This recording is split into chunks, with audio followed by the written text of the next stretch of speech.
अमन और श्रेयस, उनके लिए एक बार और ताली हो जाए। सचमुच अद्भुत है, अद्भुत। तुम्हारा क्या विचार है सुरजो? I completely agree with you, Uttam. And you know, we are very fortunate to have Sri Dheeraj Kumar sir with us. Dheeraj Kumar sir is also an ex-student of this huge institution. Yeah, Dheeraj, an alumnus of RKMB 1982, is presently working with the largest paramilitary force, the CRPF, as DIG. During more than 13 years of his distinguished service to the nation, he has served in almost all the areas affected by insurgency and extremism like Punjab, Manipur, Mizoram, Assam, and Tripura. He also represented India in United Nations for peacekeeping missions during 2000 and 2001. Shaping raw hand into officer in CRPF was his passion while working as commandant at the prestigious CRPF Academy, Gurugram, from 2011 to 2014. The crowning moment of his career was his stint in the highly sensitive district Bijapur of Chhattisgarh, where he had contributed immensely in the anti-Naxal operations. Due to the vast operational experience and exposure at ground zero, he was picked up as DIG in the CRPF headquarters, Delhi, during 2017. Here, his role stretched to the pan-India internal security environment, planning, monitoring, and delivering strategical aid to the nation, and also beyond where CRPF is involved, like Iraq, Libya, etc. Presently, the officer is serving as principal at the prestigious Institute of IED Management, CRPF Pune. During his career, he has been decorated with many medals. We are really very excited to listen to you, sir. So I would really like to request Sri Dheeraj Kumar sir to enrich us further tonight in this show. Sir, please. Thank you for that warm welcome. I'll start from here itself. Bharat हमको जान से प्यारा है, सबसे ऊंचा गुलिश्ता हमारा है। भारत हमको जान से प्यारा है, सबसे अच्छा गुलिश्ता हमारा है। सदियों से भारत भूमि दुनिया की शान है, भारत माँ की रक्षा में जीवन कुर्बान है। भारत हमको जान से प्यारा है, सबसे ऊंचा गुलिश्ता हमारा है।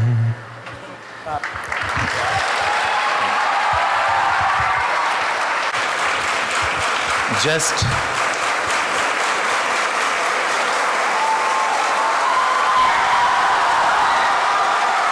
thank you.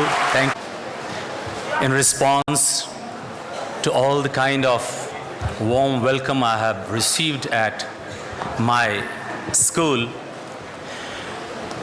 जो मेरी आइडेंटिटी में रचा बसा है, सबसे पहले तो बाबा धाम देवघर, भगवान शिव की इस पर कृपा, और ऊपर से भगवान श्री राम कृष्ण परमहंस का यह जीता जागता सोलफुल एनवायरनमेंट, और यहाँ 40 साल के बाद दोबारा से आना, और यहाँ आने के बाद ऐसे टैलेंट्स को देखना जिन्होंने ये ड्राइंग बनाया, इसके पहले जो भी गाने गाए, उसके पहले का परेड, मेरे लिए यह एक ऐसा मोमेंट है जैसे मैं कहूँ कि जैसे मेरे रोम रोम में रोमांच भर रहा है।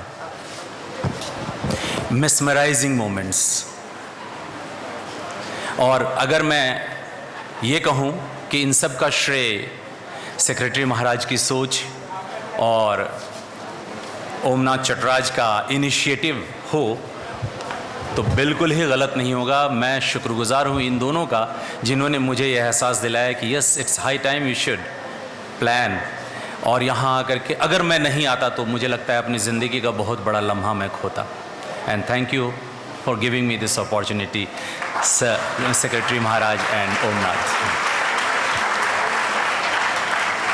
मौका है इंस्पिरेशन का, मौका है इस माहौल में 15 अगस्त का आप लोगों के लिए हमारे पास क्या संदेश है। तो मुझे याद आ रहा है जब मैं क्लास 7th या 8th में यहाँ था तो एक रेसिटेशन कंपटीशन हुआ था। अभी जो स्कूल का बिल्डिंग है उसके बीच में एक प्रांगण है, उस पर एक स्टेज बना हुआ है। उस रेसिटेशन कंपटीशन में मैंने भी पार्टिसिपेट किया था और उस पार्टिसिपेशन में मुझे एक कविता के रेसिटेशन में एक कप मिला था। वो कप अभी भी मेरे घर में बहुत ही प्रोमिनेंटली रखा हुआ है और जब कभी मैं थोड़ा भी हताश होता हूँ तो उस कप की ओर देखता हूँ और देखने के बाद जो कविता मुझे याद आती है, जो रेसिटेशन मैंने वहाँ किया था, वो मैं अभी बोलने का प्रयास करता हूँ। विषम भूमि नीचे निठुर व्योम ऊपर, विषम भूमि नीचे निठुर व्योम ऊपर, यहाँ राह अपनी बनाने चले हम, यहाँ प्यास अपनी बुझाने चले हम, जहाँ हाथ और पाँव की जिंदगी हो नई एक दुनिया बसाने चले हम। विषम भूमि को सम बनाना हमें है, निठुर व्योम को भी झुकाना हमें है, न अपने लिए विश्व भर के लिए धरा व्योम को हम रखेंगे उलटकर। विषम भूमि नीचे निठुर व्योम ऊपर, अगम सिंधु नीचे प्रलय मेघ ऊपर। लहर गिरी शिखर उठी सी आ रही है, हमें घेर झंझा चली आ रही है, गरज कर तड़प कर बरस कर घटा भी तरी को हमारे डरा जा रही है। नहीं हम रुकेंगे, नहीं हम रुकेंगे, नहीं हम डरेंगे, न मानव कभी भी प्रलय से झुकेंगे, न लंगर गिरेगा न नौका रुकेगी। रहे तो रहे सिंधु बन आज अनुचर, अगम सिंधु नीचे प्रलय मेघ ऊपर, कठिन पंथ नीचे तुसह अग्नि ऊपर। बना रक्त के कंटकों पर निशानी, रहे पंथ पर लिख चरण ये कहानी। बरसती चली जा रही व्योम ज्वाला, तपाते चले जा रहे हम जवानी। नहीं मरेंगे, नहीं पर मरेंगे, नहीं पर मिटेंगे, न जब तक यहाँ विश्व नूतन रचेंगे। यही भूख तन में, यही प्यास तन में, करें विश्व सुंदर, बने विश्व सुंदर, कठिन पंथ नीचे दुसह अग्नि ऊपर।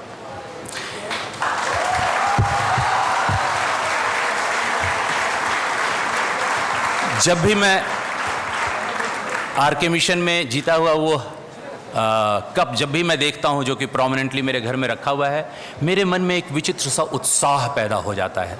जब मैं आरके मिशन ज्वाइन किया था, आरके मिशन ज्वाइन करने के पहले मैं जहाँ भी पढ़ रहा था वहाँ क्लास में मैं हमेशा ही फर्स्ट आता था और आरके मिशन आने के बाद मेरी स्थिति कुछ ऐसी हुई कि मैं समहाउ मैनेज कर रहा था कि मैं पास मार्क्स तो ले ही आऊँ।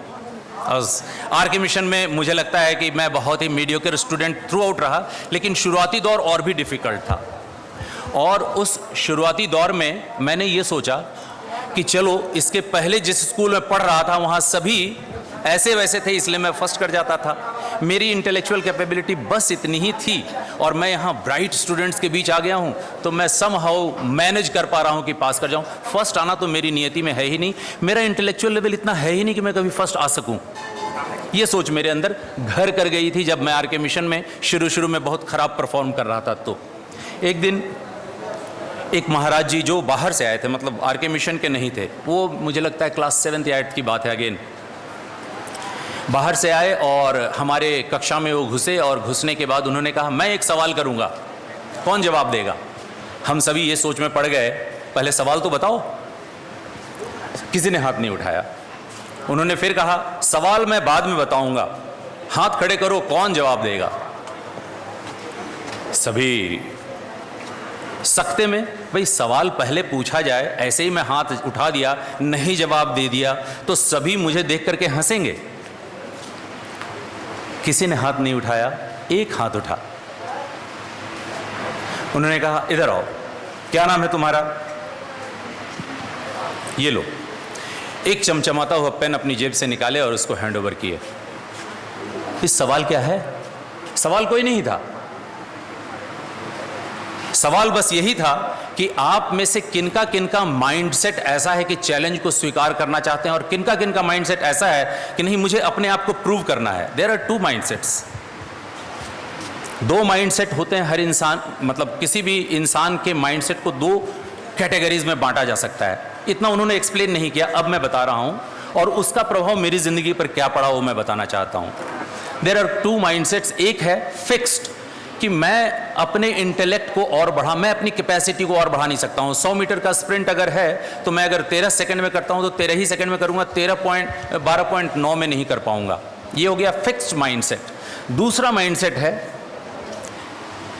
अ mind which accepts challenge, a mind which feels कि my capacity can be enhanced given a challenge. A mind which accepts challenge, जो कि रिलिश करता है चैलेंज को। And such a mind set which accepts challenges, which relishes challenges, ये mind set किसी भी इंसान को कहीं भी पहुंचा सकता है। And this is something I found in this boy, and so he is being rewarded. There is no question, कोई पूछना ही नहीं था मुझे बस ये बताना था। And that was a turning point in my life. That continues to be a turning point in my life. How? मैं पहले सोच रहा था कि मेरे वश की बात है नहीं कि मैं पास मार्क्स से ज़्यादा ले आ पाऊं, लेकिन इस घटना के बाद मैंने आत्मावलोकन करना शुरू किया।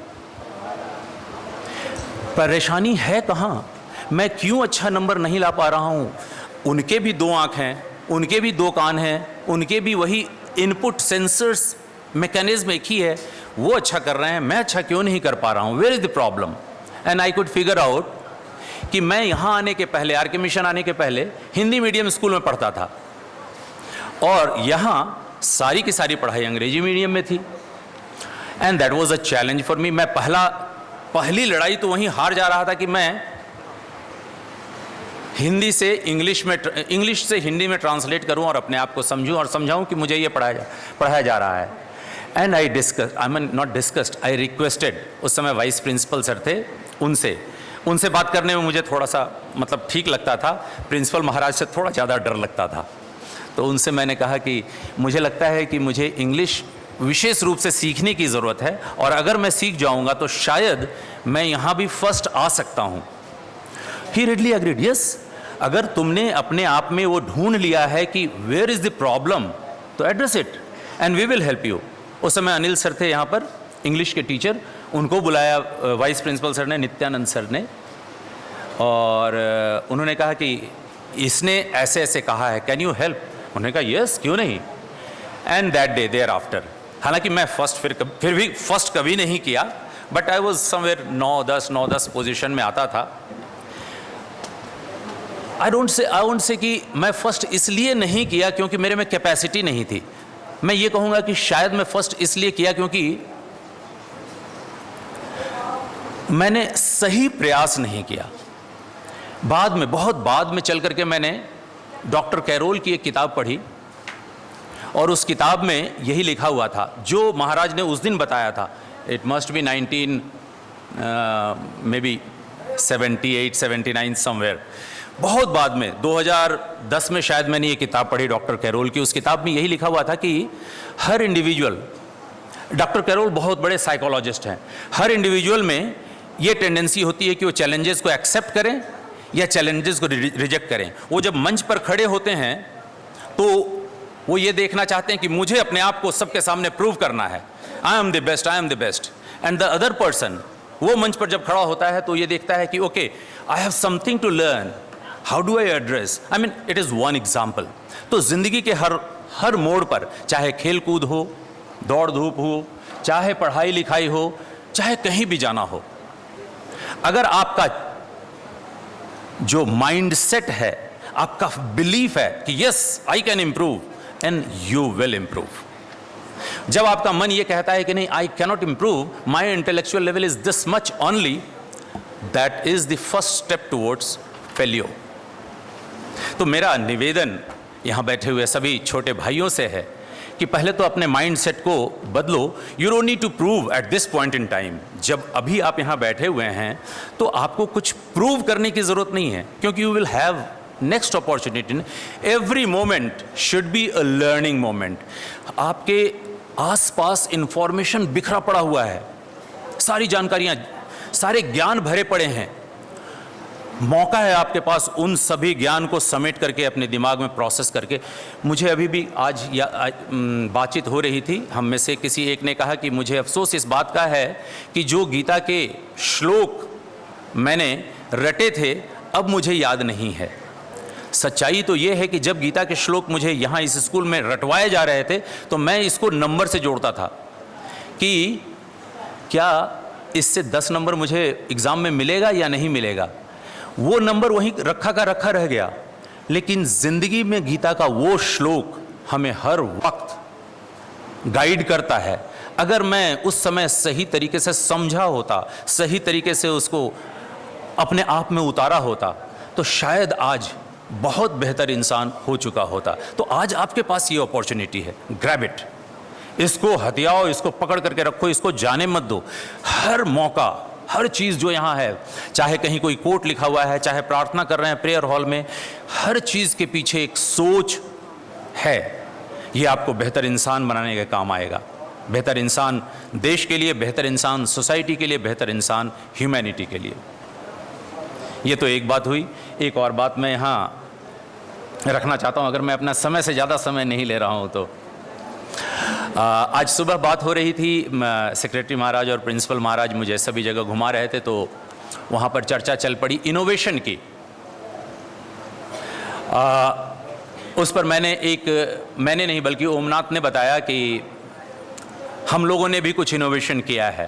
तो प्रिंसिपल महाराज ने कहा, पहले मैंने उनको बताया, फिर उन्होंने कहा कि शाम में जब ये डिस्कशन होगा या यहाँ पर आपको बोलने का मौका दिया जाएगा, आप उसे ज़रूर शेयर करें।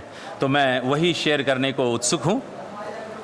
मामला क्या है, पहले तो बैकग्राउंड समझते हैं।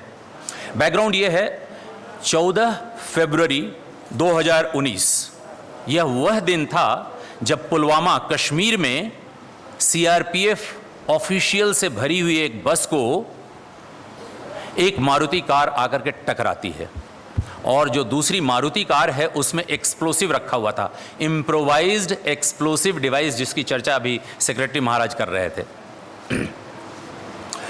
इस टकराव के बाद उस बस के टुकड़े भी ढूंढना मुश्किल हो गया, इंसानों के टुकड़े तो भूल ही जाएं। उसमें कुल 40 पैसेंजर्स सीआरपीएफ के कार्मिक सवार थे, वो सभी के सभी शहीद हो गए। और ये कहते हुए मुझे दर्द होता है, आपको भी सुन करके ये दर्द होगा, मैं उस समय ऑप्स डायरेक्टरेट मतलब हेडक्वार्टर्स में था, और मैं सभी पेरेंट्स को फ़ोन करके बोल रहा था, माँ, पिताजी, मेरा आपसे निवेदन है, जो कॉफिन आपके घर पे पहुँचेगा उसे खोलने की कोशिश ना करें। खोलने पर उसमें आपको बेटा नहीं मिलेगा, क्योंकि उसके टुकड़े हम ढूंढ भी नहीं पाए थे। ये त्रासदी थी। इस त्रासदी के बाद हमारे पास चैलेंज था कि इस आईईडी को कैसे करके मैनेज किया जाए। और थोड़ा सा बैकग्राउंड बताते हैं, ये बस क्यों चल रही थी। हमारी लगभग 15 से 20 हज़ार की नफरी स्ट्रेंथ श्रीनगर और उसके आसपास में है, और वहाँ तक पहुँचाने के लिए एक ही रास्ता है, रोड है, और उस रास्ते पर हमारे बसों को चलना है। मतलब हमारे विरोधियों को, आतंकवादियों को पूरा मौका है कि उस बस को कहीं भी उड़ा ले जाएं। माइन प्रूफ या माइन प्रोटेक्टेड व्हीकल का एक कंसेप्ट है, लेकिन माइन को प्रोटेक्ट करने व्हीकल को माइन से प्रोटेक्ट करने के लिए जो टेक्नोलॉजी अब तक अवेलेबल है वही है कि उसके स्किन को, मतलब उसके बाहरी आवरण को मोटा किया जाए, मोटा स्टील प्लेट वगैरह लगाया जाए। लेकिन जैसे ही उसकी मोटाई बढ़ती है वैसे ही उसका वजन भी बढ़ता है, और जब वजन बढ़ता है तो गाड़ी का मैन्यूवर करना मुश्किल हो जाता है। गाड़ी का इंजन तो अपने वजन के हिसाब से बनाया गया है। तो हम सभी गाड़ियों को कभी लकड़ी डाल करके, कभी मोटा लोहा डाल करके, कभी रियल बुलेट प्रूफिंग करके सब कुछ कर रहे थे, बट सॉल्यूशन फिर भी नहीं मिल रहा था। क्योंकि अगर ज़्यादा बड़ा एक्सप्लोजन होता था तो एक्सप्लोजन के साथ साथ वो मेल्ट हो जाता था। गाड़ी मेल्ट हो जाने के बाद कोई भी स्प्लिंटर अंदर चला जाता था। एनीवे, इमीडिएटली हमारे पास हमारी ज़रूरत थी कि हम सॉल्यूशन ढूंढें। पहला सॉल्यूशन हमने क्या ढूंढा कि कोई भी आदमी रोड से नहीं चलेगा। इवन कॉन्स्टेबल्स जिनको हवाई यात्रा ऑथराइज नहीं है उनको ऑथराइज करवाया गया, गवर्नमेंट ऑफ इंडिया मान गई। बावजूद इसके कुछ स्टोर्स को लाना ले जाना था, छोटे स्टोर्स, बड़े स्टोर्स, और स्टोर्स जब भी जाएंगे तो उसके साथ इंसान भी ट्रैवल करेगा, उनको कैसे बचाया जाए। कुल मिलाकर के वी वेयर स्टक कि we didn't have a foolproof solution. And then 3 साल बाद मैं इंस्टीट्यूट ऑफ आईडी मैनेजमेंट में जब आया, वहाँ मेरा डिस्कशन हो रहा था अमृत विद्यापीठ के एक प्रोफेसर भौमिक से। उस डिस्कशन में मैंने ये कहा कि प्रोफेसर साहब, हम जो हार्डनिंग ऑफ आउटर स्किन की बात करते हैं वो भी मेटेलिक होता है। जब भी एक्सप्लोजन होता है तो एक्सप्लोजन में टेम्परेचर बहुत बढ़ जाता है 3000 डिग्री सेंटीग्रेड तक, तो कोई भी मेटल होगा वो तो पिघल ही जाएगा, और पिघले हुए मेटल में कोई भी स्प्लिंटर, कोई भी बुलेट घुस जाएगा। मुझे लगता है मैं बहुत ज़्यादा टेक्निकल हो रहा हूँ, समझ में बात आ रही है कि नहीं मुझे नहीं पता तो आ रही है। तो कोई भी बुलेट उसमें घुस जाएगा, कोई भी बुलेट छोड़िए, कोई पत्थर भी जो ज़मीन में शॉकवेव में आएगा वो घुस जाएगा और आदमी के शरीर में घुस जाएगा, आदमी मर जाएगा। तो प्रोफेसर भौमिक ने कहा yes you have a point, हम लोग आज तक तो यही कर रहे हैं, स्टील को मोटा मोटा मोटा और मोटा करते चले जा रहे हैं। That's not the solution, we should locate some other, मतलब try and find some other solution. हमने कहा समथिंग जो कि मेल्ट नहीं करता है, जैसे हमारा कप प्लेट, उस समय मैं जो चाय पी रहा था सेरामिक कप प्लेट में पी रहा था, जैसे cup plate, yes that's a wonderful idea, why don't we develop it. And since then, we have started working on that, and you'd like to know, आपको सुन करके खुशी मिलेगी कि with the help of scientists from that university, with the help of from scientists from DRDO and Navy, हम लोगों ने वो sheet develop कर लिया है जिसमें 3 लेयर हैं। अब उसका टेक्निकल डिटेल बताना सही नहीं है, क्योंकि जब टेक्निकल डिटेल सबको पता होगा तो उसका काउंटर हमारे विरोधी ढूंढ लेंगे, इसलिए मैं वो टेक्निकल डिटेल नहीं बताऊंगा। But we have developed, now it is under trial. तो प्रिंसिपल महाराज ने कहा था कि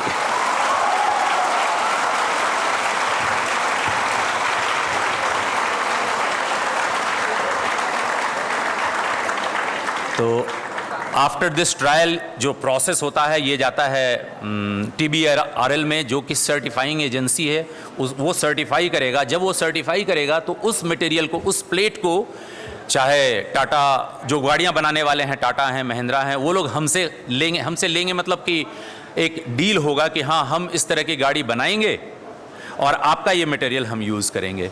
तो आई बिलीव कि that will be another milestone in countering improvised explosive device which as of now is the weapon of choice for the terrorist. आज के date में उनका सबसे मुफीद हथियार वही है, और अगर उसको भी वो हम लोग काउंटर कर पाएंगे तो it will be a game changer. This is what I believe, जैसा मैं समझता हूँ। तो ये दोनों इंस्टांसेस मैं आपके साथ शेयर करना चाहता था। और अब बारी है कंक्लूडिंग रिमार्क की। तो मैं कंक्लूजन में फिर से एक ऐसा ही गाना गाना चाहता हूँ, अगर आपकी इजाज़त हो। इंसाफ के डगर पे बच्चों दिखाओ चल के, ये देश है तुम्हारा, नेता तुम ही हो कल के। इंसाफ के डगर पे बच्चों दिखाओ चल के, ये देश है तुम्हारा, नेता तुम ही हो कल के।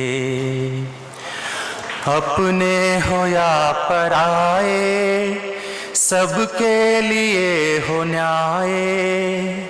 अपने हो या पराए, सबके लिए हो न्याय। देखो कदम तुम्हारा हरगिज न डगमगाए।